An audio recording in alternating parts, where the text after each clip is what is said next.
So இந்த வீடியோவில் options ட்ரேடிங்னா என்ன, ஆப்ஷன்ஸ் ட்ரேடிங் எப்படி பண்ணுறது அப்படிங்கிற ஒரு எக்ஸாம்பிளோட பார்த்துடலாம். ஸோ ஆப்ஷன்ஸ் ட்ரேடிங் பண்ணுறதுக்கு முன்னாடி உங்களுக்கு futures and option segment enable ஆகிருக்கா அப்படிங்கிறது எப்படி பார்க்கணும் அப்படின்னு சொல்லிடுறேன். ஸோ இந்த இடத்துல மை ப்ரொஃபைல் கிளிக் பண்ணிங்கன்னா உங்களுக்கு இங்கே செக்மெண்ட்ஸ்னு வரும். இதில் என்எஃப்ஓன்னு இருக்கான்னு பார்த்துக்குங்க. இதுதான் ஃபியூச்சர்ஸ் அண்ட் ஆப்ஷன்ஸ் சொல்லுவாங்க. ஸோ இது இருந்ததுன்னா உங்களால் ஆப்ஷன்ஸ் ஃபியூச்சர்ஸ் அண்ட் ஆப்ஷன்ஸ் பண்ண முடியும். இல்லை அப்படின்னா எப்படி ஆக்டிவேட் பண்ணுறது அப்படிங்கிற மேலே ஒரு வீடியோ போட்டிருக்கேன். எஃப்என்ஓ ஆக்டிவேஷனுக்கு ஐ பட்டன் அமுத்தி பார்த்துக்குங்க. ஸோ இப்போ நம்ம ஒரு எக்ஸாம்பிளோட பார்க்கும்போது அப்படியே ஆப்ஷன்ஸில் என்னென்ன டேர்ம்ஸ் இருக்குது அப்படிங்கிறதும் கம்ப்ளீட்டாக பார்த்துடலாம். தனியாக உங்களுக்கு சொல்லும்போது புரியாது நிறைய பேர்த்துக்கு, அதனால். ஸோ ஃபஸ்ட்டு நிஃப்டி பார்த்திங்கன்னா இப்போ 11,527 இருக்குது. ஸோ இப்போ நம்ம ஆப்ஷன்ஸை இண்டெக்ஸ்லேயும் பண்ணலாம், நிஃப்டி பேங்க் நிஃப்டிலையும் பண்ணலாம், அப்புறம் இண்டிவிஜுவல் ஸ்டாக்ஸ்லையும் பண்ணலாம். ஒரு செட் ஆஃப் ஸ்டாக்ஸ் இருக்கும், ஒரு 500 ஸ்டாக்ஸு, அதுலேயும் நம்ம வந்துட்டு ஃபியூச்சர்ஸ் அண்ட் ஆப்ஷன்ஸ் பண்ணலாம். ஸோ இப்போ நான் இண்டெக்ஸில் இந்த கான்செப்டை சொல்லி கொடுக்குறேன். இதே கான்செப்டை ஸ்டாக்ஸ்க்கு அப்ளை பண்ணிக்கலாம் நம்ம, சரிங்களா? அது ஒரே ஒரு டிஃப்ரென்ஸ் இருக்கும், அது என்னென்னு சொல்கிறேன். ஜஸ்ட் எக்ஸ்பீரியில் தான் டிஃப்ரென்ஸ் இருக்கும். அது என்னென்ன எக்ஸ்பீரினா என்ன எல்லாமே சொல்கிறேன். ஸோ ஃபஸ்ட்டு இப்போ நிஃப்டி பார்த்திங்கன்னா 11,527 இருக்குது. ஸோ ஒரு ஒன் வீக்கு இல்லைனா நாளைக்கு இல்லைனா ஒரு 2 வீக்ஸில் ஒரு 10 டேஸ் இந்த மாதிரி எந்த டைம் ஃப்ரேம் வேணாலும் எடுத்துக்கங்க. நான் வந்துட்டு ஒரு 10 டேஸில் உங்களுக்கு நிஃப்டி ஒரு 11,600 டச் பண்ணும் அப்படின்னு நான் நினைக்கிறேன். நிஃப்டி இப்போதைக்கு டெம்பரவரியாக இந்த இண்டோ சைனாவோட இஷ்யூனால் கொஞ்சம் டவுனாக இருக்குது. இன்னும் அந்த இஷ்யூ சால்வ் ஆனோன்னா எனக்கு நிஃப்டி 10,600 அதாவது 11,600 ஆர் 11,650 இல்லை 11,700 இந்த மாதிரி எனக்கு பாசிட்டிவில் போகும் அப்படின்னு நான் நினைக்கிறேன். ஸோ அப்படி நீங்கள் நினைக்கும் போது என்ன பண்ணணும் அப்படின்னு பார்த்தீங்கன்னா 2 இருக்குது. ஃபஸ்ட்டு வந்துட்டு ஒன்று சொல்கிறேன்.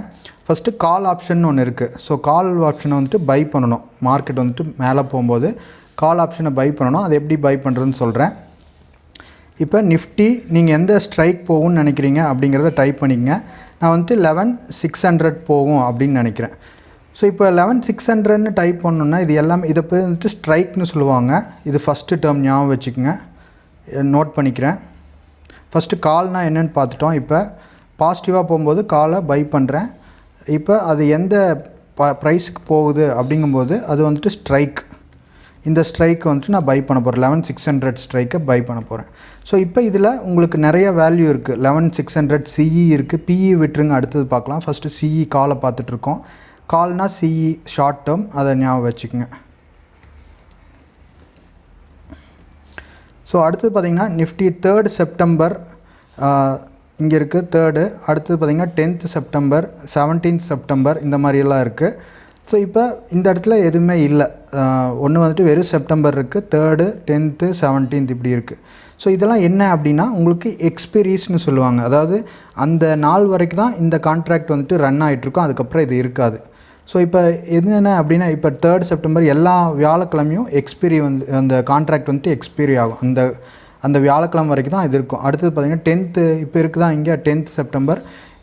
11th செப்டம்பர் வந்தோன்னா 10th செப்டம்பர் இருக்காது. இதோட கடைசி டேட்டு 10th செப்டம்பர். ஸோ நீங்கள் வந்துட்டு டார்கெட் பண்ணிக்கணும் எந்த டேட்குள்ளே எனக்கு 11,600 போகும் அப்படிங்கிறத பொறுத்து நம்ம அதை பை பண்ணுவோம். இதில் போயிட்டு ஃபஸ்ட்டு இதை ஆட் பண்ணி வச்சுக்கலாம். நான் எல்லாத்தையுமே ஆட் பண்ணிடுறேன். ஃபார் எக்ஸாம்பிளுக்கு இந்த இடத்துல ப்ளஸ் போட்டுடுறேன். ஸோ இந்த இடத்துல பார்த்திங்கன்னா எதுவும் டேட்டில் வெறும் செப்டம்பர்னு இருக்கிறனால அது 24th செப்டம்பர். ஸோ லாஸ்ட் வியாழக்கிழமை இருக்கிறனால அது டேட் இருக்காது. மந்த்லி எக்ஸ்பீரின்னு சொல்லுவாங்க அதை. இதெல்லாம் வீக்லி எக்ஸ்பீரி 10th 17th இப்படி தான் நீங்கள் எக்ஸ்பீரியை செலக்ட் பண்ணணும். ஸோ நான் எல்லாத்தையுமே சூஸ் பண்ணிவிட்டு ப்ரைஸ் எப்படி டிஃபர் ஆகுது அப்படிங்கிறத நான் காமிக்கிறேன். ஸோ பிஇ தேவையில்லை, நமக்கு டெலீட் பண்ணிடுறேன். Nifty 11,600. So 10th September add பண்ணிக்கலாம். 17th செப்டம்பர் ஆட் பண்ணிவிட்டேன். அப்புறம் 24th செப்டம்பர் ஆட்டோமேட்டிக்காக ஃபஸ்ட்டு ஆட் பண்ணிட்டேன் நான். ஸோ இப்போ நமக்கு இன்றைக்கி இந்த எக்ஸ்பீரி முடிஞ்சு. நாளைக்கு பார்த்திங்கன்னா இது இருக்காது, இது தேவையில்லை, டெலீட் பண்ணிடுறேன். 3rd இன்றைக்கே முடிஞ்சது, இன்றைக்கி வியாழக்கிழமை. ஸோ இப்போ இதுக்கு ப்ரைஸ் டிஃப்ரென்ஸ் பாருங்கள் ஒவ்வொன்றுக்கும் எப்படி இருக்குதுன்னு சொல்லிட்டு. ஸோ இப்போ 11,600 இப்போ நிஃப்டி பார்த்திங்கன்னா 11,570 இருக்குது. நான் வந்துட்டு 11,600 போகும்னு நினைக்கிறேன். இப்போ நினைக்கும் போது இப்போ ஃபஸ்ட்டு 24ஆம் தேதி இது ஃபஸ்ட்டு செப்டம்பருக்கு அதுக்கு தான் வேல்யூ அதிகமாக இருக்குது, 175 இருக்குது. இதுக்கு பேர் என்னென்னு சொல்லுவாங்கன்னா ப்ரீமியம் அப்படின்னு சொல்லுவாங்க, 175 அப்படிங்கிறத. ஸோ இந்த ப்ரீமியம் இதை பை பண்ணணும் அப்படின்னு பார்த்திங்கன்னா இங்கே ஒரு அமௌண்ட்டு காமிக்கிறது பாருங்கள், மார்ஜின் ரெக்வயர்ட். இதை பை பண்ணுறதுக்கு இதுதான் அமௌண்ட்டு. இந்த அமௌண்ட் எப்படி வருது அப்படின்னு பார்த்திங்கன்னா இது 75 லாட் சைஸ் நிஃப்டியோட லாட்டுன்னு சொல்லுவாங்க. இது ஒரு டேர்ம் ஞாபகம் வச்சுக்கோங்க. குவான்டிட்டின்னு சொல்லுவாங்க. நம்ம இது வந்துட்டு நம்ம குவான்டிட்டி, அதாவது லாட் நிஃப்டிக்கு வந்துட்டு 1-2 குவான்டிட்டிலாம் வாங்க முடியாது, வாங்கினா லாட் சைஸில் தான் வாங்க முடியும். ஸோ இதோட லாட் பார்த்திங்கன்னா 75 நிஃப்டிக்கு ஞாபகம் வச்சுக்கோங்க. ஒவ்வொரு ஸ்டாக்கும் ஒவ்வொரு லாட் வேல்யூ இருக்கும். அது நம்ம ஒன்று அது பார்க்கும்போது தெரிஞ்சுக்கலாம். லாட் 75 இது. ஸோ அடுத்தது பார்த்திங்கன்னா இதோட ப்ரீமியம்னு தெரிஞ்சிட்டோம். டேர்மு ப்ரீமியம் என்னன்னு தெரியும், 175 இதுக்கு. ஸோ இது ரெண்டையும் மல்டிப்ளை பண்ணும்போது 175 × 75 நமக்கு இந்த ஆக்சுவல் மார்ஜின் வந்துடும். கேல்குலேட்டரில் வேணால் போட்டு காமிக்கிறேன். So 175 × 75, so 13,125. இங்கே பார்த்துக்குங்க 30,100, நியர்லி 1 or 2 rupees அந்த பாயிண்டில் டிஃப்ரென்ஸ் இருக்கிறதுனால நான் அது பாயிண்ட் ஆட் பண்ணாதனால எனக்கு இப்படி வந்திருக்கு. ஸோ இப்போ இந்த காலை வாங்குறதுக்கு இதுதான் ப்ரைஸு. ஸோ இதே பார்த்திங்கன்னா 10th செப்டம்பருக்கு கம்மியாக இருக்குது வேல்யூ. இப்போ பார்த்திங்கன்னா 10th செப்டம்பருக்கு 6,000 ரூபா இருந்தால் போதும்.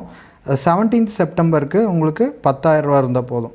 ஸோ டைம் இன்னும் அதிகமாக சான்ஸ் இருக்குது. இன்னும் 10th செப்டம்பருக்கு இன்னும் பார்த்திங்கன்னா உங்களுக்கு 5-6 லீவு, அதுக்கப்புறம் 7, 8, 9 3 நாள் தான் இருக்கும் 10th எக்ஸ்பிரியா. அதனால தான் இதுக்கு ப்ரைஸ் கம்மியாக இருக்குது, புரிஞ்சுக்குங்க. ஏன்னா ப்ரைஸ் கம்மியாக இருக்கிறத நீங்கள் ஒரு டைம் கம்மியாக இருக்கிறத நீங்கள் அதிகமாக போய் வாங்கக்கூடாது. ஏன்னா டைம் கம்மியாக ஆப்ஷன்ஸோட ப்ரீமியம் மூமெண்ட்டு அதிகமாக இருக்காது. அதை மட்டும் நல்லா தெரிஞ்சுக்குங்க. அது ரொம்ப ரொம்ப முக்கியமானது. அதனால தான் உங்களுக்கு தூரமாக இருக்கிறதுக்கு ப்ரைஸ் அதிகமாக இருக்குது, டைமும் அதிகமாக இருக்கிறதுனால ப்ரைஸ் அதிகமாக இருக்கும். ஸோ இது சான்ஸ் இருக்குது. ஏன்னா இன்னும் 10-20 நாளுக்கு அப்புறம் நிஃப்டி இன்னும் ஒரு 50 பாயிண்ட் போகிறது சாதாரணம் தான். இன்னும் ஒரே நாளில் உங்களுக்கு 2 நாள்லேயே உங்களுக்கு கிட்டத்தட்ட 580 அந்த மாதிரிலாம் போகும். அதனால ஸோ இப்போ உங்களுக்கு எல்லா டேர்மும் தெரிஞ்சிருச்சு. இதில் கால்னா என்ன, ஸ்ட்ரைக்னா என்ன, எந்த ஸ்ட்ரைக் வாங்குகிறோம், லாட் சைஸு நிஃப்டி, அடுத்தது ப்ரீமியம் வந்துட்டு இந்த வேல்யூ ப்ரீமியம் 175. இது வந்துட்டு மாறிட்டே இருக்கும். ஒவ்வொரு ஸ்ட்ரைக்கும் ஒவ்வொரு ப்ரீமியம் இருக்கும். இதே நீங்கள் வேறு ஸ்ட்ரைக் வாங்கிக்கலாம், 650 வாங்கலாம், 700 வாங்கலாம். இதே 800, 900லாம் வாங்கினீங்கன்னா இன்னும் அமௌண்ட் கம்மியாக இருக்கும். அதெல்லாம் நீங்கள் ஆட் பண்ணி பார்த்துக்கலாம். ஸோ ஃபஸ்ட்டு இப்போ இது தெரிஞ்சிருச்சு. இப்போ வந்துட்டு பாசிட்டிவாக போகும்போது இதை பை பண்ணுறோம் இங்கே. ஆனால் இங்கே செல் பட்டன் ஒன்று இருக்குது. இது எதுக்கும் அப்படின்னு கேட்பாங்க நிறைய பேர். ஸோ இப்போ செல் பட்டன் என்ன அப்படின்னா, இப்போ காலை பை பண்ணுறவங்க பாசிட்டிவாக போகுதுன்னு நினைப்பாங்க, மார்க்கெட்டு வியூ வந்துட்டு பாசிட்டிவ். ஸோ இதே நெகட்டிவாக போகும் அப்படின்னு நினைக்கிறவங்க என்ன பண்ணுவாங்க, காலை செல் பண்ணுவாங்க. அவ்வளோதான், இது தெரிஞ்சுக்குங்க. ஸோ இங்கே நம்ம பை பண்ணும்போது ப்ரீமியமை பே பண்ணுறோம். அந்த அமௌண்ட் ஒன்று காமிச்சில்ல, பே ப்ரீமியம். இதே நீங்கள் செல் பண்ணும்போது இந்த மாதிரி பை பண்ணுறவங்க கிட்டேருந்து நீங்கள் அமௌண்ட்டை வாங்கிக்குவீங்க. இதை செல் பண்ணுறதுக்கு உங்களுக்கு 1 லட்ச ரூபா கிட்டத்தட்ட தேவைப்படும். ஆனால் அது பார்த்திங்கன்னா உங்களுக்கு ஏதாவது நார்மலில் என்ஆர்எம்எல்ல 1 lakh, இது எம்ஐஎஸில் இன்ட்ராடேயில் உங்களுக்கு கம்மியாக இருக்கும். ஸோ இது என்ன அப்படின்னா, நீங்கள் ஒரு இன்சூரன்ஸ் கம்பெனி மாதிரி இங்கே ஆக்ட் ஆவீங்க. நீங்கள் வந்துட்டு இன்சூரன்ஸ் கம்பெனி என்ன பண்ணுவோம், எல்லாத்துக்கிட்டையும் சின்ன சின்ன அமௌண்ட் ப்ரீமியம் மாதிரி வாங்கிக்கல. அதே மாதிரி நீங்கள் ஒருத்தங்க கிட்ட ப்ரீமியம் வாங்கிட்டு இது போகாது அப்படின்னு நீங்கள் நினைப்பீங்க. அதனால் இதை காலை செல் பண்ணுறீங்க. மார்க்கெட் கீழே இறங்கும், இல்லை எனக்கு அப்படியே இருக்கும் அப்படிங்கும்போது செல் பண்ணுவாங்க காலை. மார்க்கெட் பாசிட்டிவாக போகும் அப்படிங்கும்போது மட்டும்தான் பை பண்ணணும். ஸோ இதுக்கு மார்ஜின் கொஞ்சம் அதிகமாக இருக்கும். இதை வந்துட்டு ஹெட்ஜிங் யூஸ் பண்ணி இந்த மார்ஜினை நீங்கள் டிக்ரீஸும் பண்ணலாம். அதெல்லாம் வந்துட்டு தனியாக சொல்கிறேன். இப்போ சொன்னால் உங்களுக்கு குழம்பிடு. இப்போ ஜஸ்ட்டு பேசிக் மட்டும் அண்டர்ஸ்டாண்ட் பண்ணிக்கங்க. ஸோ இப்போ இது தெரிஞ்சிருச்சு. இப்போ நமக்கு இந்த டேர்ம்ஸ்லாம் தெரிஞ்சிருச்சு. காலு, ஸ்ட்ரைக்கு, ப்ரீமியம்மு, அதுக்கப்புறம் காலை செல் பண்ணுறது என்ன அப்படிங்கிற கான்செப்ட் தெரிஞ்சிருச்சு. ஸோ அடுத்தது பார்த்திங்கன்னா இதே ஆப்போசிட்டு தான் உங்களுக்கு புட்டு. இப்போ வந்துட்டு இல்லை, மார்க்கெட் 11,535 எனக்கு ஒரு 11,300 போகும் அப்படி. ஸோ 3 நாளைக்கு முன்னாடி உங்களுக்கு 333 தான் இப்போ 530க்கு வந்திருக்கு.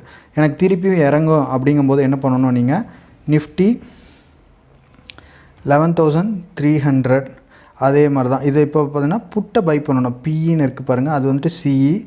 கீழே போகும் நினச்சிங்கன்னா புட்டை பை பண்ணணும். அந்த ரெஸ்பெக்டிவ் ஸ்ட்ரைக்கு இதெல்லாம் காலு, இதெல்லாம் புட்டு. ஸோ இப்போ புட்டை பை பண்ணுறவங்களோட வியூ மார்க்கெட் கீழே போகும். புட்டை செல் பண்ணுறவங்க என்ன நினைப்பாங்க, மார்க்கெட் அப்படியே இருக்கும், இல்லை மேலே போகும். ஸோ அப்போ என்ன கான்செப்ட், உங்களுக்கு காலை பை பண்ணுறவங்களும் புட்டை செல் பண்ணுறவங்களும் சேம். ஏன்னா 2 பேரும் மேலே போகும்னு தான் நினைக்கிறாங்க.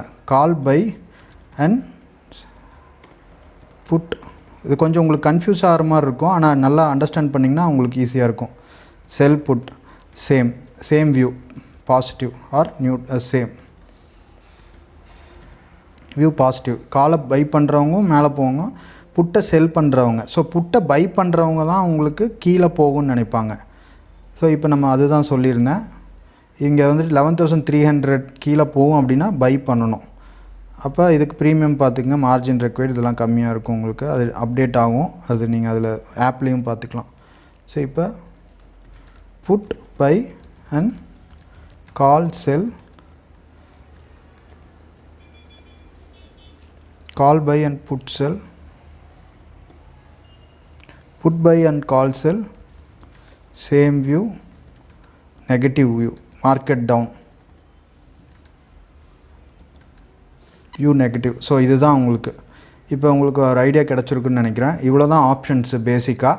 ஸோ இதில் உங்களுக்கு இதுக்கும் அதாவது இண்டெக்ஸுக்கும் ஸ்டாக்ஸ்க்கும் என்ன டிஃப்ரென்ஸ் அப்படிங்கிறது சொல்கிறேன்னா, so NSC India option chain அடிங்க. ஸோ இதில் பார்த்திங்கன்னா ஒவ்வொரு ஸ்ட்ரைக்குக்கும் எவ்வளோ ப்ரீமியம் இருக்குது அப்படிங்கிறது நம்ம இங்கே பார்த்துக்கலாம். ஸோ இப்போ பார்த்திங்கன்னா நிஃப்டி, பேங்க் நிஃப்டி இந்த மாதிரி ஃப்ரீக்வெண்ட்லி ட்ரேட் ஆகிற இதுக்கு பேங்க் நிஃப்டி பார்த்திங்கன்னா நிறைய ட்ரேட் ஆகும். இங்கே எந்த எக்ஸ்பீரியன்ஸ் சூஸ் பண்ணிவிட்டு இப்போ பார்த்திங்கன்னா அந்தந்த ஸ்ட்ரைக்கு எவ்வளோ ப்ரீமியம் லாஸ்ட் ட்ரேடட் ப்ரைஸ் அப்படிங்கிறது தான் ப்ரீமியம். ஸோ இது வந்துட்டு இப்போ இண்டெக்ஸ்க்கு வந்துட்டு வீக்லி எக்ஸ்பிரி இருக்கும். இண்டெக்ஸ் பார்த்திங்கன்னா வீக்லி எக்ஸ்பிரி ஆகும். ஆனால் ஸ்டாக்குக்கு எடுத்து பார்க்கலாம் பாருங்கள். ஸ்டாக் வந்துட்டு மந்த்லி ஒன்ஸ் தான் எக்ஸ்பிரி ஆகும். SBIN அப்படின்னு அடிச்சிக்கங்க கோடு, அந்த ஸ்டாக் அடிச்சிங்கன்னா ஸ்டேட் பேங்க் ஆஃப் இந்தியா இங்கே வந்துடுச்சு பாருங்கள். Underlying stock State Bank of India, அதோட ப்ரைஸ் வந்துடுச்சு. இப்போ வந்துட்டு இதுக்கு பார்த்திங்கன்னா உங்களுக்கு மந்த்லி எக்ஸ்பிரி தான் இருக்குது, வீக்லி எக்ஸ்பிரி எல்லா வியாழக்கிழமை கடைசி வியாழக்கிழமை அந்த மந்தோட அது எக்ஸ்பிரி ஆகும். சில டைம் நெக்ஸ்ட் மந்த் வந்துக்குள்ளே எனக்கு ஸ்டேட் பேங்க் ஆஃப் இந்தியா இன்னும் 10 ரூபா ஏறும், 20 ரூபா ஏறும் அப்படிங்கும்போது நீங்கள் இதோட கால் ஆப்ஷன் வாங்கி வச்சுக்கலாம். இல்லை ஏறாது அப்படிங்கிறவங்க கால் ஆப்ஷன் சொல்லலாம். ஸோ மார்க்கெட்டில் யார் மேக்ஸிமம் அதிகமாக லாங் டேர்மில் சஸ்டெயின் பண்ணுவாங்க அப்படின்னு பார்த்தீங்கன்னா ஆப்ஷன் செல் பண்ணுறவங்க. மார்க்கெட் வந்துட்டு ஒரே டைரக்ஷனுக்குள்ளே இருக்கும்போது ரொம்ப அவுட் ஆஃப் த மணி காலை செல் பண்ணி ப்ரீமியம் மாதிரி கலெக்ட் பண்ணிக்குவாங்க. ஸோ இப்போ இதே மாதிரி நிறையா ஸ்டாக்கு TCS பார்க்கலாம். இப்போ நீங்கள் வந்துட்டு அதிகமாக அதாவது வேல்யூ இருக்கிற ஸ்டாக்கெல்லாம் நீங்கள் ஆப்ஷன்ஸ் வழியாக வாங்கிக்கலாம். ஸோ அதுக்கு ப்ரீமியம் கம்மி தான் இருக்குது. இப்போ TCS எடுத்திருக்கேன், ப்ரைஸ் பார்த்திங்கன்னா 2200. ஸோ இப்போ இதோட ப்ரீமியம் பார்க்கலாம். ஸோ அக்டோபருக்கு இப்போ